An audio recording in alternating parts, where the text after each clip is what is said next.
Hey, what's up, everyone? My name is Lionel, and I'm your host for LT Productions, and you are watching I Watch You Watch. We are covering the Real Housewives of Beverly Hills. I think it's I think it's season 14 or 13. I'm so losing count. I kind of need a break because I'm trying to keep up with everything. Episode 5. I appreciate everyone for coming to my channel. Please like this video and also do me a favor and subscribe if you are new, and you can leave your comments. Let's get into this episode. Okay, so I don't think I'll be before you long because it's not. Beverly Hills is a slow burn, and I guess we're gonna see more starting next week. I don't know, or whenever the next episode's supposed to be. But we start off, you get what I call the interludes. We see Garcelle. She's seeing her name in one of her movies as an executive producer. Who else did we see up front? I don't know. Anyways, we end up getting to Jennifer Tilly's house. Jennifer Tilly has dressed up her Tiffany doll. She's got on a Gucci jacket, and I forgot the other name of the dress that she has on, but whatever. She has her house attendant, I guess you wouldn't call him that, even though she wants him to be labeled as butler when Kyle comes over. Make some wine for Tiffany, just a little glass, about halfway full and all that good stuff.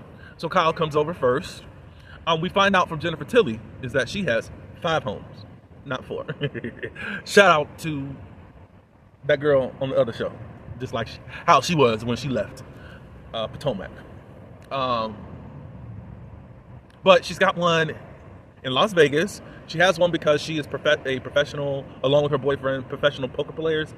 I heard her say Malibu, but I think that's the one that's haunted. Another one someplace else, and then 2 right beside each other. I said, oh, wow, lady, okay. Live it up with that Simpson money. Because I don't think I said that last time. Lord, y'all better marry well. I know y'all want marriage to last forever, but maybe it won't. Marry well if you do, you know. Sometimes folks that have a dream and finally get to activate that dream may pay off for you in the end. So anyways, Kyle comes over, and then Sutton comes over. They talk a little bit concerning the Dorit and Kyle situation.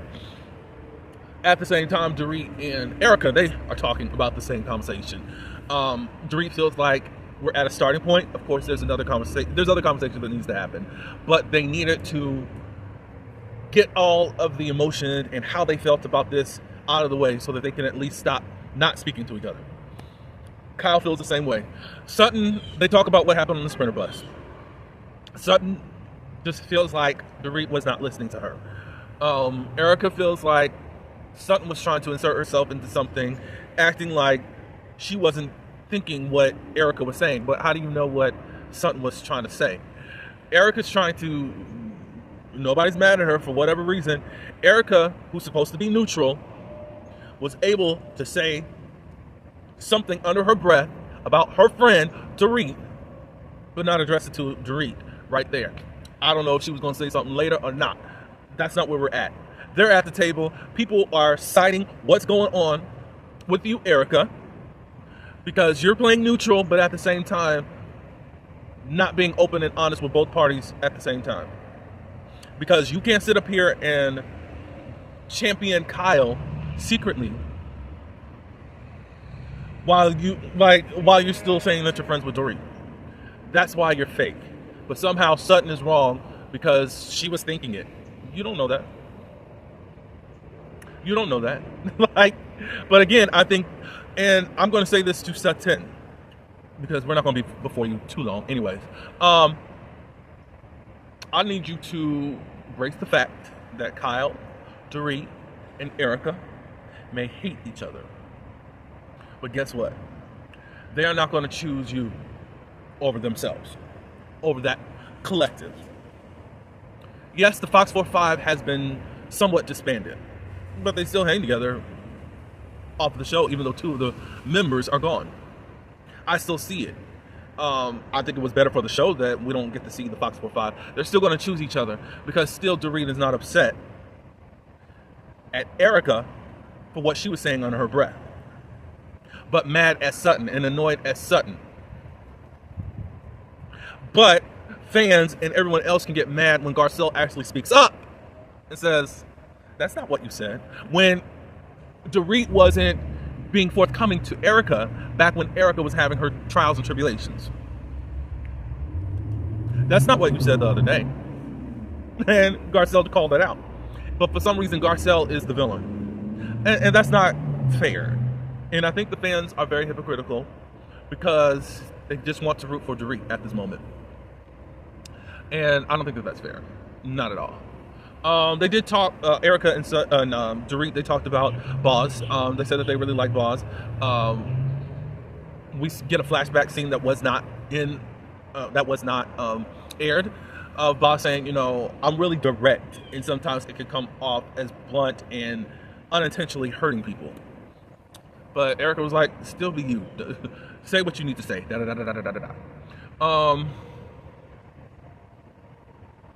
That was kind of it for the conversation. I think that Sutton was upset because Dorit wasn't listening, and really Sutton was on Dorit's side. If you guys remember, she was calling out Erica for being fake. That's all it was. And somehow it got turned back on her. Again, y'all got to be skillful. Dorit and Garcelle, y'all got to be skillful in how you actually operate with these girls. Boz is probably going to be the likable one out of the group, probably because of her status. Just to let you know that. And Sutton has money. Sutton has rich friends, but I think Sutton wants more status within the Beverly Hills world. Garcelle is known as way more than just an actress. I'm gonna say that much. She's a humanitarian. She's a lot of that. She's known in the Hollywood circle, no matter how much social media wants to diminish her because they like Dorit. But yeah, what else happened? Oh, Garcelle, her beach house. I forgot what area it was, even though some of it, I'm not even gonna mention it. It's now, I think she tore it down and renovated it. She's moving some stuff from her house that she currently lives at and putting it there. Right now it's bare, but it looks really beautiful. And she's just trying to find ways on how she's going to style it. Sutton got a U-Haul. Her and her house attendant, Avi, helps. Now, Sutton, why you had to share Avi's information like that? We didn't even know about his Ozempic, but Avi, if you could, you know, share your number and see how I can get a hookup with that, much would be appreciated. I just need a little bit. Give me a starter kit. At least help me to just make me feel like I'm losing pounds. I don't want to get to the point where I'm Marlo, where I'm constipated. Too much information, but she told it. She was constipated for 3 weeks. And she said, oh, that's enough. I had to get off of the Ozempic. So they moved the stuff over there. Sutton and Garcelle, they talk. Sutton wanted to reinforce, you know, hey, this is my objective. You know, things are shifting within this group. And I want that sisterhood and support to be in the group. I don't know if Sutton thinks that she's going to be the leader, but as I say now, as I'll probably say a little bit later, these ladies don't respect you, Sutton. And it's probably because of how easily you can be, that you can be set off. And you, I can't say this word because it's a word that affects a group of people, but you have erratic behavior behind things. Erica does bring that up too in this episode. She feels like, okay, well, you act a certain way sometimes that make people go, like, don't get called out. Don't be trying to call me out on stuff, and then when I call you out on stuff, you go into this tantrum type of way of acting when people try to call you out on stuff. But anyways, Garcelle and Sutton, they talk about that. They talk a little bit about Dorit. Garcelle does say, you know, her and Kyle are trying to get to a deeper level. It's been really surface, and they talk a little bit. Garcelle talks about, you know, that Kyle told me that PK texts her all the time. So they communicate through text. Kyle is responding. I don't care how y'all trying to say it on social media. They're talking. Kyle isn't that type of person that's just ignoring text. She doesn't know. And there's no way that she's going to say it the way that she said it without her still being in communication with PK. Even though she tries to downplay the relationship between her and Dorit. Or did, at least. Sutton really was trying to get her point. Garcelle's like, look, if that was my husband, no, y'all ain't gonna still be having these private conversations behind my back. I understand it. I don't know if they had that type of rapport beforehand, so it's hard to tell if they should be talking or not. But at least let it be known that you are talking to the husband behind my back, or privately, you know? So, and I don't think that that's going on. Erica, I think, brings by her therapist. Erica says that she's going to kind of, not renovate, but redecorate the home. It was kind of a place where, I didn't know she was in there for 4 years, living like a hermit because of the constant paparazzi that would be there. And she said, I don't want to live like a hermit anymore. I'm like, well, duh, because it's like, well, now you're not under scrutiny all day and every day. People have kind of moved on from the salaciousness of this stuff that your husband, and I think you knew about, what he has done to people. And we know, I think a trial's still going on with that dude anyway, so. Anyways, she talks about, I'm looking at how people are treating Kyle during her separation from her husband, and she's getting a pizza party. Why couldn't I have a pizza party? So Sutton feels like, Erica feels like she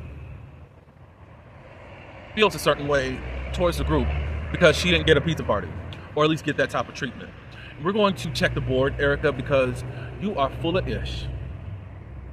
And I'm glad your therapist kept you honest. It still heard you out still, because how are you going to say that basically you're saying that people weren't there for you? Yes, they were. Rinna did not rent out on you. She was very quiet while she threw her other her other good friend, but then she tried to limit it. Oh, we just knew each other for 20 plus years. Denise Richards under the bus about sleeping with Brandy. Every other year, Rinna is the one to call people out and to be the villain. But when it was you, she had nothing, absolutely nothing to say. And I thought that was fake anyways, as far as Rinna not being who Rinna is. But anyways, Rinna was there for you. Kyle, for the most part, was there for you, even though after a while she knew that she had to ride the fence and do something for what the audience was calling for, to call you out about something. And it was about the diamonds or jewelry or whatever it was. That's when she didn't have total support. Dorit, for the most part, also was there for you. She gently handled you, even if she was saying things about you behind your back or wasn't totally truthful. She didn't bring the chaos to you. Sutton. Before Sutton started questioning things about you as things are coming out in the news while you're filming, she offered you a loan. We're not going to allow you just to sit there and act like you were the victim in this whole mess. You, the pretty mess, who got to be a character on this show, who didn't have to reveal her life whatsoever, your world blew up and you didn't want to talk about it whatsoever on a reality show, but you expected a paycheck and you expected people to just have blind loyalty. Garcelle did play production's puppet, and I can admit that, she didn't know how to support you because there were things that needed to be addressed. Somebody had to do it.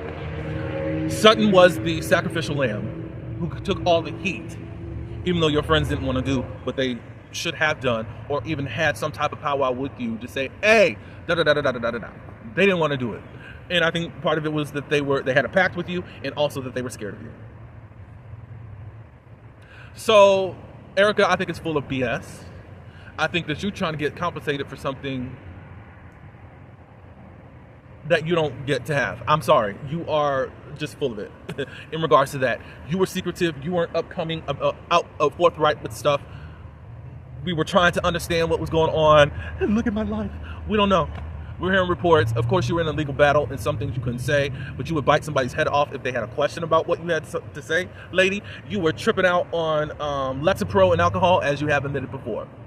It's like, I do appreciate some of your vulnerability that you are showing after years of faking it and being allowed to be on the show. I just don't understand it. I'm sorry. Why do some people on reality TV get a pass? As long as they're enjoyable, they don't have to give that much. but you demand so much more of others and demand their firing if they don't give it to you in the time that you want them to give it to you. I don't find that to be fair whatsoever. And I know I'm kind of jumping all over the place, but it's just like, she's been on the show for 8 years and finally had to show her life. That's not fair. But to assist in helping bullying people off the show. All right, so Kyle is hosting a Denim and Diamonds event. Basically, you're going to wear jeans or whatever, kind of like a rodeo-ish or cowgirl type of thing or whatever.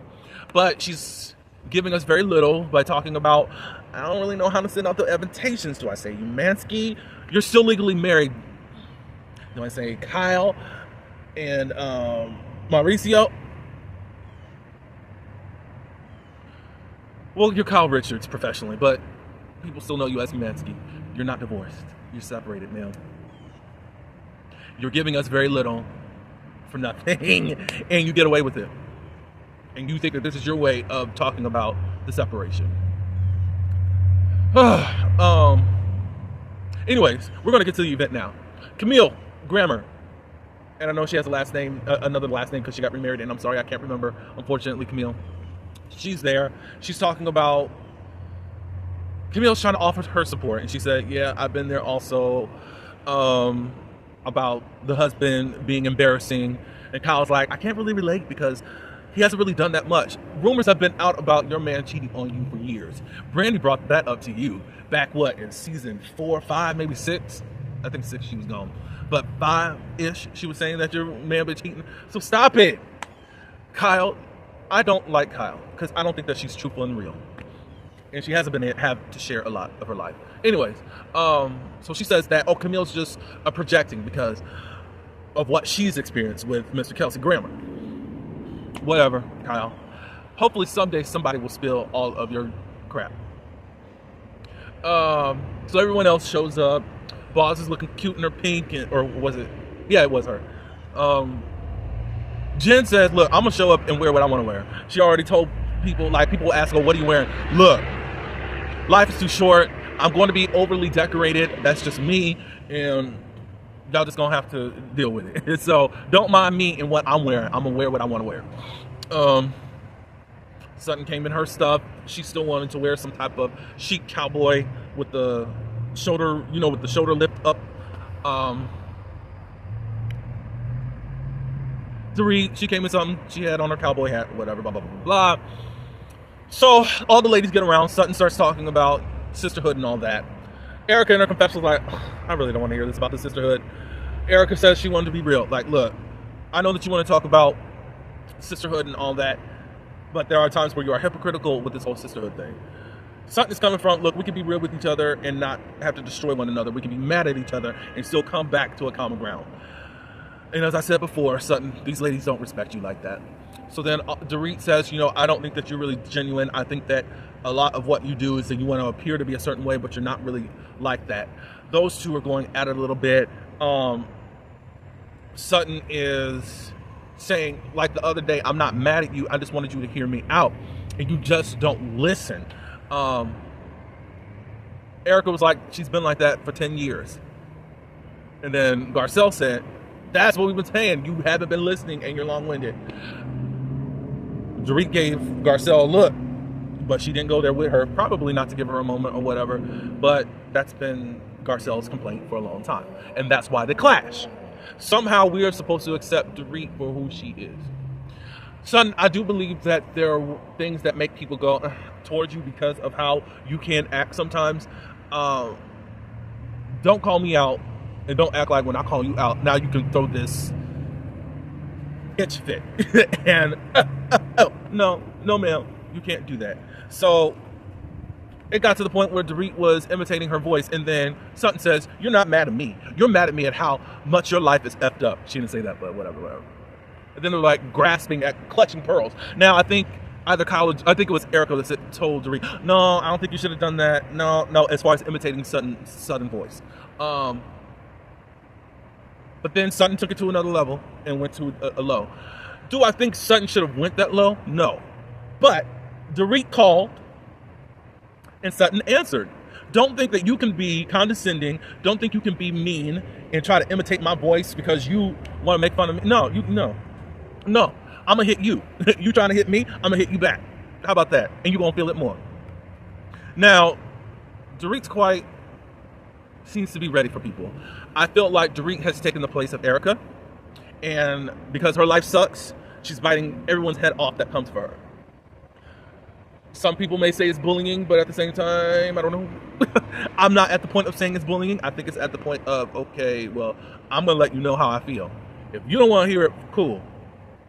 But it looks like Dorit's going to snap out. But she was honest, said, look, my life sucks right now, and I can't really take any more BS from anyone. So if you come at me, I'm going to come at you. Basically, now she's giving a warning on how she's going to be if you come at her. And y'all can call that season 7 Dorit all you want to, or maybe just how life is. I talked about PK texting Kyle, but then you hear Dorit say that PK has not spoken to Dorit, his wife, and the mother of his children for 2 weeks. I don't know if I believe it or not. It's awful if he hasn't, but then at the same time, what? I understand not talking 5 times a day or several times a day.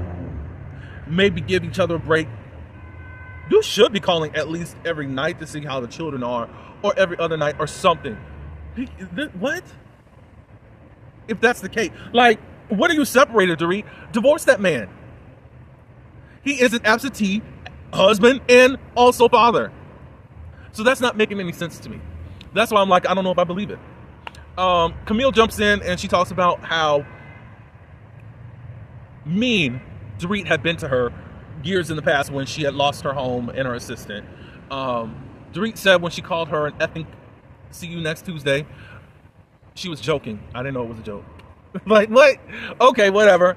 And Camille said, I didn't know that at the time, but I found out later it was a joke. But now Dorit is saying that Camille is an effing see you next Tuesday. Whatever.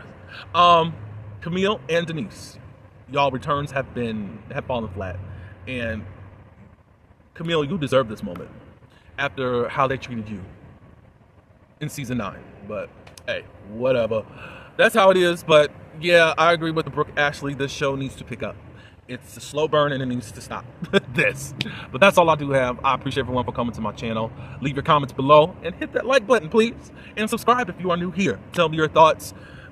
It's okay to have Dorit fans. Just don't disrespect Garcelle trying to be a Dorit fan in my comments. I don't care if you don't like Garcelle, but don't disrespect her.